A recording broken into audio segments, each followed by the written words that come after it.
बिस्मिल्लाहिर्रहमानिर्रहीम। अस्सलाम वालेकुम। नाज़रीन, आज की हमारी कहानी किंग मिडास की लालच और उसके अंजाम की एक मशहूर दास्तान है, जो सदियों पुरानी और सबक आमोज कहानी है।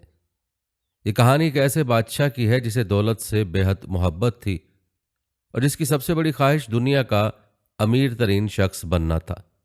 उसकी ज़िंदगी का मकसद सिर्फ सोना जमा करना था और इसी लालच ने उसे एक ऐसी ख्वाहिश करने पर मजबूर किया जिसने उसकी जिंदगी को हमेशा के लिए बदल दिया। किंग मिडॉस को एक देवता से तोहफा मिला कि वो जिस चीज को छुएगा वो सोना बन जाएगी।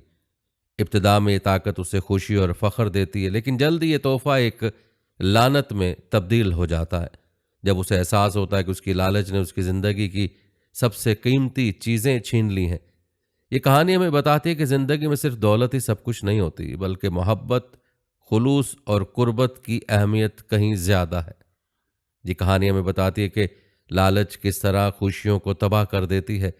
आज की वीडियो में आपको किंग मिडॉस की कहानी और उससे जुड़ी तफसीलात बताएंगे, लिहाजा वीडियो को आपने स्किप नहीं करना और आखिर तक लाजमी देखना है।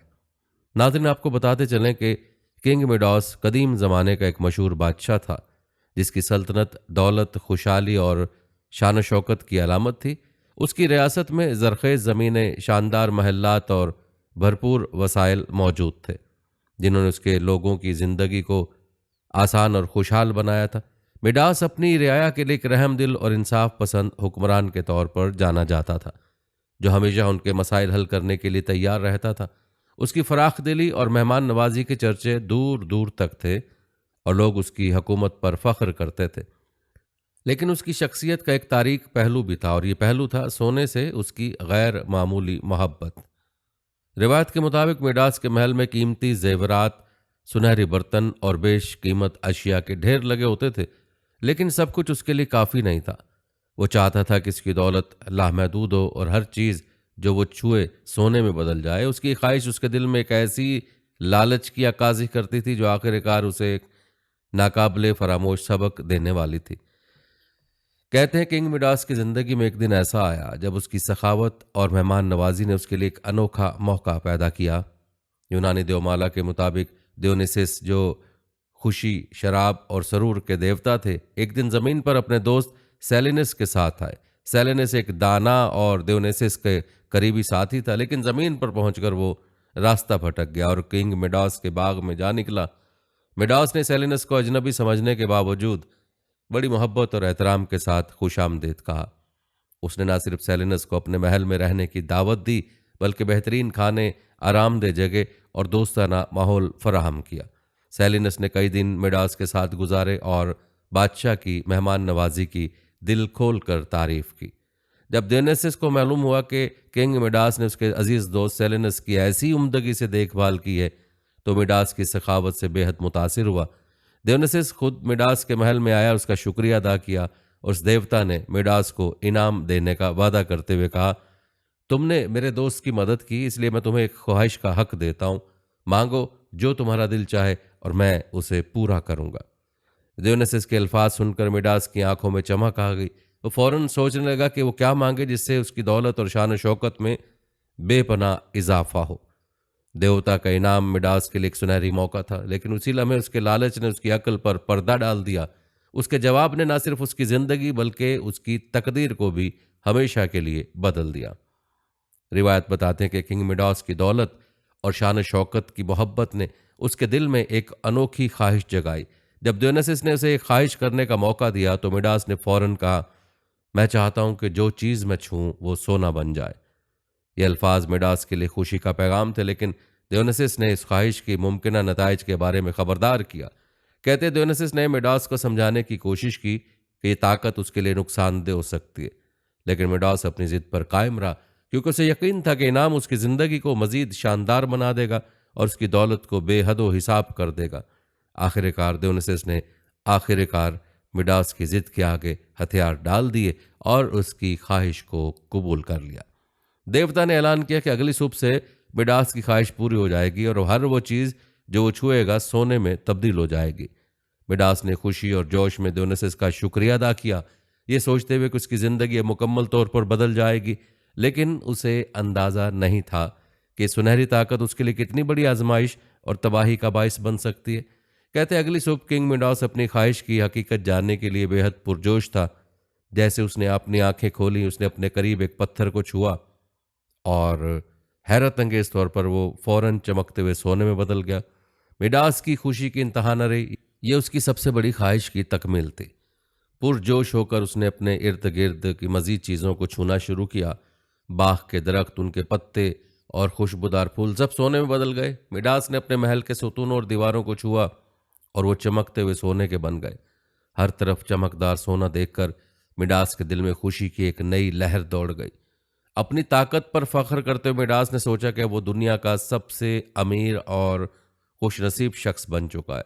उसे यकीन था कि उसकी दौलत और ताकत का कोई मुकाबला नहीं कर सकता। उसने ख्वाब देखा कि अपनी सल्तनत को न सिर्फ माल और दौलत की अलामत बल्कि पूरी दुनिया के लिए रश्क का मरकज बना देगा। लेकिन उसे यह अंदाज़ा नहीं था कि सुनहरी ताकत कितनी बड़ी जिम्मेदारी और मुसीबत लेकर आएगी। उसकी खुशी जल्द ही एक चैलेंज में बदलने वाली थी जिसका उसे अभी इदराक नहीं था। कहते किंग मिडास की खुशी जल्द ही मायूसी में बदल गई। दिन के आगाज में अपनी ताकत से लुत्फ अंदोज होने वाला बादशाह शाम तक बेबस हो चुका था। जब उसने भूख और प्यास की शिद्दत महसूस की तो उसने खाने के लिए एक रोटी उठाई, लेकिन वो फौरन चमकते हुए सोने में बदल गई। मिडास ने पानी पीने की कोशिश की, लेकिन जैसे ही पानी उसके होंठों से लगा वो भी सोने में तब्दील हो गया। ये देखकर मिडास का दिल दहल गया। वो समझ गया कि उसकी ख्वाहिश ने न सिर्फ उसकी ज़रूरियात बल्कि उसकी ज़िंदगी को भी खतरे में डाल दिया। मिडास ने अपनी शान शौकत के ख्वाब देखे थे, लेकिन अब वो अपनी ताकत की कैद में बेबस था। हर वो चीज़ जो उसे खुशी या सुकून दे सकती थी अब उसके लिए बेकार हो चुकी थी। मायूस और बेयारो मददगार मिडास महल के फर्श पर बैठ गया और सोचने लगा कि उसने दियोनिसिस की तंबीह को क्यों नज़रअंदाज किया। उसे अपनी लालच पर शदीद अफसोस होने लगा। उसने सोचा कि क्या वाकई दौलत खुशी का बायस बन सकती है या उसका अंजाम हमेशा नुकसानदेह होता है। नाज़रीन, कहते हैं किंग मिडास के लिए सबसे बड़ा सदमा उस वक्त आया जब उसकी अकलौती बेटी, जिसे वो दिलो जान से अजीज रखता था, भागती हुई उसके पास आई। वो हमेशा की तरह मिडास के गले लगना चाहती थी, लेकिन जैसे ही उसने अपनी बेटी को छुआ वो लम्हों में एक सोने के मुजस्समे में बदल गई। मिडास के लिए मंजर नाकाबिले बर्दाश्त था। अपनी बेटी को बेजान चमकते हुए सोने की मूर्ति में बदलता देखकर मिडास का दिल टूट गया था। वो कुछ लम्हे बेहिस्सो हरकत खड़ा रहा, गोया वक्त थम गया हो। उसने अपनी बेटी को बार बार पुकारा, लेकिन हर बार सोने की सर्द खामोशी ने उसकी रूह को झंझोड़ कर रख दिया था। उस लम्हे उसे अपनी लालच और खुदगर्जी का गहरा एहसास हुआ। ये वो लम्हा था जब मिडास को अपनी ताकत की असल हकीकत का सामना करना पड़ा। वो समझ गया कि दौलत और ताकत का जुनून उसे उस मकाम पर ले आया जहां वो अपने प्यारों से भी महरूम हो चुका है। उसकी खुशी और फख्र अब गहरे गम और शर्मिंदगी में बदल गए थे। मिडास ने अपनी बेटी के सामने घुटने टेक दिए, सोने के उस मुजस्समे को पकड़कर आंसू बहाने लगा। उसकी आंखों से जारी आंसू उसकी बेटी को वापस न ला सके, लेकिन उन आंसुओं ने उसकी लालच के अंजाम को वाज़ेह कर दिया था और मिडास ने अपने किए पर पछताते हुए दिल ही दिल में अहद किया कि वो इस गलती को सुधारने के लिए कुछ भी करेगा। कहते किंग मिडास अपनी लालच के मौलिक नताइज देखकर बेहद मायूस और शर्मिंदा था। अपनी बेटी के सोने के मुजस्समे में बदलने के बाद उसका दिल पछतावे से भर गया था। अपनी ताकत को एक लानत के सिवा कुछ न समझने लगा। आखिरकार मिडास ने अपनी गलती का एतराफ़ करते हुए दियोनिसिस को तलाश करने का फैसला किया। दियोनिसिस के दरबार में पहुंचकर मिडास ने आजिज़ी से अपनी ख्वाहिश के अंजाम को बयान किया और अपनी ज़िद और लालच पर माफ़ी मांगी। उसने दियोनिसिस से दरख्वास्त की कि उस पर रहम किया जाए और उसे उस ताकत से निजात दिलाई जाए। दियोनिसिस, जो मिडास की तकलीफ और पछतावा देख रहे थे, उसकी हालत पर तरस खा गए। दियोनिसिस ने मिडास को मशवरा दिया कि दरियाए पैक्टोलस में जाकर गुस्ल करे। यह दरिया उसके सोने को छूने की ताकत को हमेशा के लिए ख़त्म कर देगा। कहते मिडास ने एक लम्हा भी ज़ाया न किया और फौरन दरिया की तरफ भाग खड़ा हुआ। उसकी तेज़ी और बेकरारी उसके पछतावे की गहराई को जाहिर कर रही थी। अब वो जान चुका था कि हकीकी खुशी दौलत में नहीं बल्कि अपनों की मोहब्बत और सुकून में। किंग मिडास दियोनिसिस की हिदायत पर हमल करते हुए दरियाए पैक्टोलस के किनारे पहुंचा। उसके दिल में खौफ और उम्मीद का एक तूफान था। जैसे ही वो दरिया में उतरा, उसने दियोनिसिस के बताए गए तरीके के मुताबिक पानी में गुस्ल करना शुरू किया। मिडास ने देखा कि उसके हाथों से सोने की ताकत दरिया के पानी में बह रही है। यह मंजर उसे एक अजीब सी तसल्ली दे रहा था। जैसे वो अपनी लालच के बोझ से आज़ाद हो रहा हो। दरिया की रेत जिसे मिडास की ताकत ने छुआ था सोने में बदल गई। यूं ये दरिया अपनी सोने की रेत के लिए हमेशा मशहूर रहा। मिडास ने महसूस किया कि उसके दिल पर पड़ा बोझ खत्म हो चुका है। उसकी लालच और जिद अब सुकून और शुक्रगुजारी में बदल चुकी थी। रिवायत बताते कि किंग मिडास की जिंदगी में दरिया पैक्टोरस में गुस्ल का वाक़या एक ऐसा मोड़ था जिसने न सिर्फ उसके दिलो दिमाग को बदल दिया बल्कि उसके तर्ज जिंदगी को भी मुकम्मल तौर पर तब्दील कर दिया था। सोने की लालच और ताकत ने मिडास को सबक सिखा दिया था कि दुनिया की सबसे कीमती चीज़ें दौलत या शान शौकत में नहीं बल्कि सुकून, मोहब्बत और आजिज़ी में पोशीदा हैं। कहते जब मिडास दरिया पैक्टोरस से वापस आया तो उसके दिल में अजीब सुकून था। उसकी बेटी जिसे वो बेइंतहा चाहता था अपनी असल हालत में लौट आई थी। वो खुश था कि उसे अपनी सबसे कीमती चीज़ अपनी बेटी दोबारा मिल गई थी। मिडास ने अपनी सल्तनत में आकर सबसे पहला काम यह किया कि उसने अपनी ताकत और दौलत के बारे में सोचना छोड़ दिया। वो समझ गया था कि सोने की मोहब्बत ने न सिर्फ उसे बल्कि उसके इर्द गिर्द के लोगों को भी तकलीफ दी थी। मिडास ने अपनी शान शौकत तर्क कर दी। वो अब वो बादशाह नहीं रहा था जो अपनी दौलत की नुमाइश करता था या हर चीज़ को अपने लिए हासिल करने की ख्वाहिश रखता था।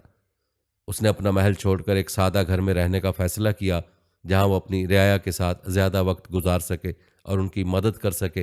वो समझ गया था कि एक बादशाह का असल काम अपनी रियाया की खिदमत करना है, ना कि अपनी ख्वाहिशात को पूरा करना। मिडास ने अपनी बाकी ज़िंदगी गरीबों और ज़रूरतमंदों की मदद करते हुए गुजारी।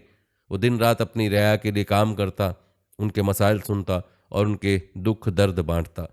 अब वो न सोने का तलबगार था और न किसी ऐसी ताकत का ख्वाहिशमंद जो दूसरों पर गालिब आए। वो जान चुका था कि हकीकी ताकत आजिज़ी और मोहब्बत में है। कहते एक दिन मिडास अपने महल के बाग में बैठा अपनी बेटी के साथ वक्त गुजार रहा था। उसने अपनी बेटी से कहा, बेटी, मैंने अपनी ज़िंदगी में सब कुछ खोकर ये सीखा है कि हकीकी खुशी हमारे दिल में होती है, ना कि हमारे हाथों में। उसकी बेटी ने मुस्कुराते हुए जवाब दिया, पापा, आप अब बेहतरीन बादशाह हैं क्योंकि आप हमें सिखा रहे हैं कि मोहब्बत और आजिज़ी सबसे ज़्यादा अहम है। रिवायत बताते हैं कि अब मिडास ने अपनी सल्तनत में जश्न मनाने की बजाय अवाम के साथ उनके मसाइल हल करने पर तवज्जो दी। वही जान गया था कि एक बादशाह की सबसे बड़ी ताकत उसके लोगों की मोहब्बत और एतमाद है, ना कि सोना या शान शौकत। उसने अपनी रियाया के दिल जीतने के लिए उनकी फलाह बहबूद के लिए कई इस्लाहात की और लोग उसे एक अजीम और मेहरबान बादशाह के तौर पर याद करने लगे। वक्त गुजरने के साथ मिडास की सल्तनत में एक नई खुशहाली आई जो दौलत पर मबनी नहीं थी बल्कि मोहब्बत, अमन और इंसाफ पर मबनी थी।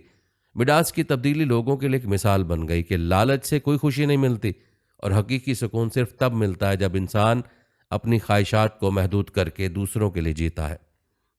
किंग मिडास की कहानी सबक देती है कि दुनियावी दौलत वक्ती खुशी दे सकती है लेकिन असल खुशी इंसान के रवैये, आजिज़ी और सादगी में। मिडास ने अपनी ज़िंदगी को मिसाल बनाकर दिखा दिया कि सच्ची कामयाबी वही है जो दूसरों के दिलों को जीत ले, ना कि उनकी चीज़ों को। नाज़रीन, ये तजुर्बा मिडास के लिए एक अहम सबक था। अब वो समझ चुका था कि दौलत की हवस और लालच हकीकी खुशियों की दुश्मन है। नाज़रीन, किंग मिडास की कहानी हमें सबक देती है कि लालच और ख्वाहिशात की ज़्यादती इंसान को नुकसान पहुंचा सकती है। हकीकी खुशी दौलत या ताकत में नहीं बल्कि इंसानियत, मोहब्बत और कनात में है। ये दास्तान हमें याद दिलाते हैं कि हमारी ख्वाहिशात अगर बेकाबू हो जाएं तो हमारे लिए नुकसानदेह साबित हो सकती हैं। किंग मिडास की इस कहानी के बारे में आप क्या कहेंगे?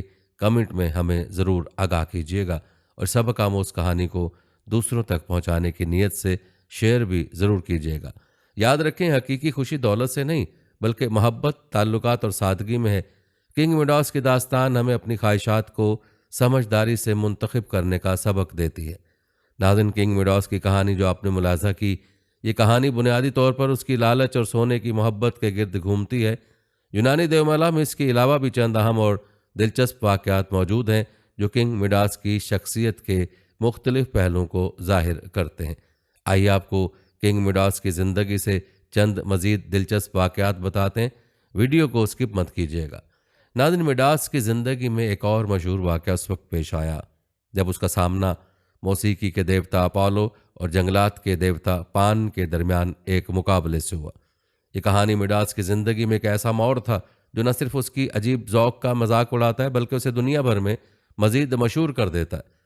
कहानी की शुरुआत उस वक्त होती है जब पान जो जंगलात का देवता था और बांसुरी बजाने में महारत रखता था, एक दिन फख्र से ऐलान करता है कि उसकी मौसीकी तमाम देवताओं हत्ता कि अपोलो जो मौसीकी का देवता था से भी बेहतर है। अपोलो को सुनकर गुस्सा आया। उसने पॉन को चैलेंज किया कि वो दोनों अपनी मौसीकी का मुजाहरा करें ताकि फैसला हो सके कि कौन बेहतर है। कहते एक शानदार मुकाबले का बंदोबस्त किया गया और यूनानी देवमाला के मुख्तलिफ किरदार इस मौके पर इकट्ठे हुए। उस मुकाबले को देखने के लिए सब बेहद पुरजोश थे, क्योंकि ये दो देवताओं के दरमियान न सिर्फ मौसीकी की जंग थी बल्कि इज्जत और वकार का भी मसला था। मुकाबले के लिए एक जज की ज़रूरत थी और पान ने अपने दोस्त किंग मिडास को मुंतखब किया, जो खुद भी मौसीकी का शौकीन था। किंग मिडास खुशी से इस मुकाबले का जज बनने पर तैयार हो गया। वो एक नर्म दिल और अजीब तबीयत का इंसान था और उसने कभी सोचा भी नहीं था कि इस फैसले के नतायज उसकी अपनी ज़िंदगी पर भी असर डालेंगे। वो पान का पुराना दोस्त था, उसकी बांसुरी की मौसीकी को हमेशा पसंद करता था, लिहाजा मिडास के दिल में पहले से ही एक नरम गोशा था और यही उस कहानी का अहम मोड़ बन गया। पान ने अपनी बांसुरी बजाई और उसके सुर जंगलात की गूंज बनकर फिजा में फैल गए। उसकी मौसीकी में जंगलात की मासूमियत और आज़ादी झलक रही थी। हाजरीन उसकी मौसीकी के मुनफरिद अंदाज से बहुत मुतासिर हुए। मिडास के दिल में भी उसकी मौसीकी ने गहरा असर छोड़ा और उसकी सादगी और देही अंदाज की तरफ झुकने लगा। फिर अपोलो ने अपनी लेयर बजाई। अपोलो की मौसीकी जादुई थी, ऐसी धुनें जो देवताओं की अजमत और कायनात के नज़्म व ज़ब्त को जाहिर करती थीं। उसकी मौसीकी में ऐसी खूबसूरती और गहराई थी कि सामईन मबहूत हो गए। हर कोई उसकी मौसीकी की तारीफ कर रहा था और ये वाज़ेह था कि अपोलो का फ़न आला तरीन था। जब वक्त आया कि फ़ैसला किया जाए तो तमाम हाजरीन ने अपोलो की मौसीकी को बेहतर करार दिया, लेकिन किंग मिडास ने अपनी गैर मामूली तबीयत और ज़ाती पसंद की बुनियाद पर पॉन की मौसीकी को बेहतरीन करार दिया। उसने कहा कि पॉन की बांसुरी में एक कुदरती दिलकशी थी जो अपोलो की मौसीकी में मौजूद अजमत से ज़्यादा करीबी महसूस होती है। मिडास का फैसला न सिर्फ हाजरीन बल्कि अपोलो के लिए भी हैरान कुन था। अपोलो जो एक अजीम देवता था और अपनी मौसीकी पर फख्र करता था, मिडास की राय सुनकर शदीद गुस्से में आ गया। उसे मिडास की ज़ाती पसंद की बुनियाद पर ऐसा फैसला देना नहायत अहमकाना और गुस्ताखाना लगा। अपोलो ने सोचा कि मिडास के अजीब ज़ौक़ को सबके सामने बेनकाब करना ज़रूरी है ताकि दुनिया को पता चले कि वो मौसीकी के बारे में कितना कम इल्म रखता है। कहते अपोलो ने गुस्से में आकर मिडास को सज़ा दी। उसने मिडास के कानों को गधे के कानों में तब्दील कर दिया और कहा, जब एक जज मौसीकी के फ़न की कदर न कर सके तो उसे गधे के कान ही ज़ेबा हैं। मिडास को अपनी गलती का एहसास हुआ, लेकिन अब बहुत देर हो चुकी थी। अपोलो ने अपना फैसला वापस लेने से इनकार कर दिया और मिडास को अपनी बाकी ज़िंदगी गधे के कानों के साथ गुजारनी पड़ी। कहा जाता है कि मिडास ने अपने गधे जैसे कानों को छुपाने के लिए बड़ी मेहनत की। उसने एक बड़ी टोपी पहननी शुरू कर दी ताकि कि उसका मजाक न उड़ा सके, लेकिन उसका हज्जाम जो उसका वाहिद राजदार था मिडास के कान देख चुका था। हज्जाम ने राज किसी को न बताने का वादा किया, लेकिन वो इस राज का बोझ बर्दाश्त न कर सका। एक दिन उसने ज़मीन में एक गड्ढा खोदा, उसमें सरगोशी की किंग मिडास के कान गधे के हैं। फिर उस गड्ढे को मिट्टी से भर दिया। कहते कुछ दिनों बाद उस जगह दरख्त उगाए और जब हवा उन दरख्तों के पत्तों से गुजरती तो वो सरगोशी करते, किंग मिडास के कान गधे के हैं। यूं ये राज पूरे इलाके में फैल गया और मिडास का मजाक उड़ाया जाने लगा। नाज़रीन आपको बताते चले कि पान और अपोलो की मौसीकी मुकाबले की कहानी मिडास की शख्सियत के एक और पहलू को जाहिर करती है। ये कहानी हमें सिखाती है कि कभी कभी ज़ाती पसंद और ज़िद हमें सच्चाई और खूबसूरती को पहचानने से रोकती है। मिडास की कहानी इस बात की अलामत है कि गैर मुनसिफाना फैसले और अपनी ख्वाहिशात पर ज़िद का अंजाम हमेशा शर्मिंदगी और नुकसान की सूरत में निकलता है। नाज़रीन किंग मिडास के फैसले और उसकी सज़ा के बारे में आपकी राय क्या है, कमेंट में ज़रूर बताइएगा। नाज़रीन आपको बताते चले कि किंग मिडास के बारे में एक और कम मशहूर मगर दिलचस्प वाक़या ये है कि उसका नाम न सिर्फ देवमाला में अहम है बल्कि कुछ तारीखी शवाहिद भी मौजूद हैं जो उसे फ़रेजिया के कदीम सल्तनत से जोड़ते हैं। अगरचे वाक़या तारीखी कहानी और देवमाला के इम्तजाज पर मबनी है, लेकिन उनसे मिडास के किरदार की मुख्तलिफ झलकियाँ सामने आती हैं। नाज़रीन मिडास की ज़िंदगी का एक और दिलचस्प वाक़या फ़रेजिया की गुत्थी और मिडास की दानिशमंदी के हवाले से। इस कहानी के मुताबिक किंग मिडास के अहद में एक वक्त आया जब फ़रेजिया के तख्त का मुस्तकबिल गैर यकीनी था। कहते हैं देवताओं ने पेशगोई की कि जो शख्स गाड़ी हुई गुत्थी गोल्डन नोट को खोलेगा वो फ्रेजिया का हकीकी बादशाह होगा और दुनिया को फतह करेगा। ये गुत्थी एक पेचीदा घेरा थी जो फ्रेजिया के शहर गॉर्डियम में एक कदीम रथ के साथ बांधी गई थी। आपको बताते चले कि किंग मिडास के दौर में फ्रेजिया एक कदीम और खूबसूरत रियासत थी, लेकिन उसके तख्त की तकदीर गैर यकीनी थी। रियासत के लोग बेहद फिक्रमंद थे क्योंकि एक मजबूत और दानिशमंद बादशाह के बगैर फ्रेजिया का मुस्तकबिल तारीख दिखाई दे रहा था। इसी दौरान देवताओं ने एक अजीब पेशन गोई की कि जो कोई भी गोल्डियम शहर में मौजूद एक पुरस्कार गिरा को खोल लेगा, वो न सिर्फ फ्रेजिया का हकीकी बादशाह बनेगा बल्कि दुनिया को भी फतह करने का अहल होगा। ये गिरा एक कदीम रथ के साथ बांधी गई थी और उसकी शोहरत दूर दूर तक फैली हुई थी। लोग उसे गोल्डियन नॉट के नाम से जानते थे और ये इतनी पेचीदा थी कि उसे खोलना तकरीबन नामुमकिन समझा जाता था। कहते हैं जब ये खबर किंग मिडास तक पहुंची तो फौरन गोल्डियम रवाना हुआ। मिडास अपनी अकल और हिकमत के लिए मशहूर था और उसे यकीन था कि उस गिरा को खोलने में कामयाब हो जाएगा। गोल्डियम पहुंचने पर मिडास ने रथ के करीब जाकर उस पुरस्कार गिरा को देखा। गिरा इतनी पेचीदा और उलझी हुई थी कि उसे देखते ही अंदाजा हो जाता था कि ये एक आम मसला नहीं है।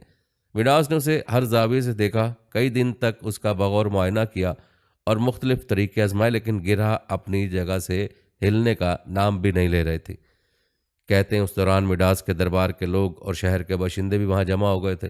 सबकी नजरें बादशाह पर थीं और हर कोई उम्मीद कर रहा था कि मिडास अपनी अकल और तजुर्बे से गिरा को खोलने में कामयाब हो जाएगा। लेकिन कई दिन की मेहनत और गौर व फिक्र के बावजूद मिडास को कोई हल नहीं मिला। वो जानता था कि देवताओं की पेशगोई का मतलब रवायती तरीकों से गिरा खोलना नहीं हो सकता। मिडास ने सोचा कि शायद देवता उसे पैगाम देना चाहते हैं कि कभी कभार किसी मसले को हल करने के लिए गैर रवायती सोच अपनाना ज़रूरी होता है। एक दिन जब मिडास गिरा के करीब बैठा हुआ था, उसके जहन में एक अनोखा ख्याल आया। उसने सोचा कि गिरा खोलने का मतलब सिर्फ उसे ढीला करना नहीं है, बल्कि इसका मतलब ये हो सकता है कि किसी भी तरीके से उसका खात्मा कर दिया जाए। वो उठा, अपनी तलवार निकाली और एक ही वार में गिरा को काट दिया। जैसे ही गिरा दो हिस्सों में बट गई, लोगों के दरमियान हैरत और खुशी की लहर दौड़ गई। सब ने देखा कि मिडास ने न सिर्फ देवताओं की पेशगोई को पूरा किया बल्कि अपनी अकल और जुर्रत से ये मसला हल किया था। देवता भी मिडास की इस हिकमत अमली से खुश हुए और उसे फ्रेजिया का हकीकी बादशाह तस्लीम किया। मिडास के समल ने यह पैगाम दिया कि कभी कभार पेचीदा मसाइल को हल करने के लिए सादा लेकिन मुनफरिद तरीका अपनाना ही कामयाबी की कुंजी हो सकता है। ये वाक़या न सिर्फ मिडास की अक्ल व दानिश का सबूत था बल्कि उसकी शख्सियत के एक और पहलू को भी उजागर करता था। नाज़रीन, आपको बताते चलें कि कहानी इस कदर मशहूर हुई कि गोल्डियन नॉट काटना एक मुहावरा बन गया, जिसका मतलब है किसी पेचीदा मसले को गैर रवायती और जुर्रतमंदाना तरीके से हल करना। किंग मिडास के इस अमल ने न सिर्फ उसकी बादशाहत को मजबूत किया था बल्कि उसके नाम को देवमाला और तारीख में हमेशा के लिए अमर कर दिया। याद रखें, यह वाक़या मिडास की दानिशमंदी और जिद्दत पसंदी की अलामत है। उसने ये दिखाया कि बाज़ औक़ात रिवायती तरीक़ों को छोड़कर मसले को एक मुनफरिद ज़ाविये से देखना ही कामयाबी की कुंजी है।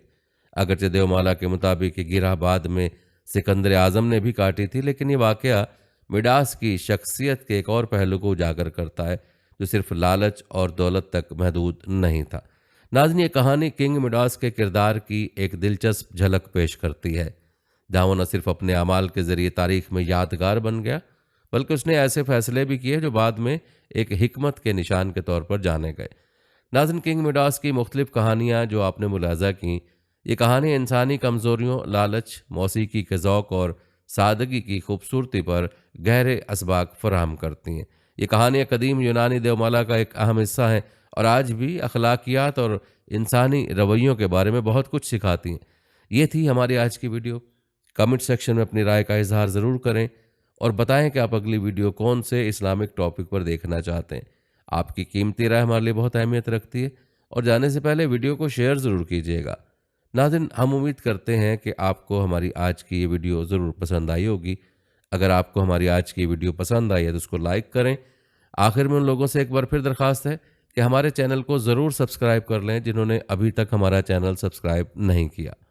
सब्सक्राइब के साथ लगे घंटी के बटन को भी ज़रूर क्लिक करें ताकि आपको हमारी आने वाली मज़ीद वीडियोज़ का नोटिफिकेशन बर वक्त मिलता रहे। अल्लाह ताला आपको अपनी ज़मान में रखे। आमीन।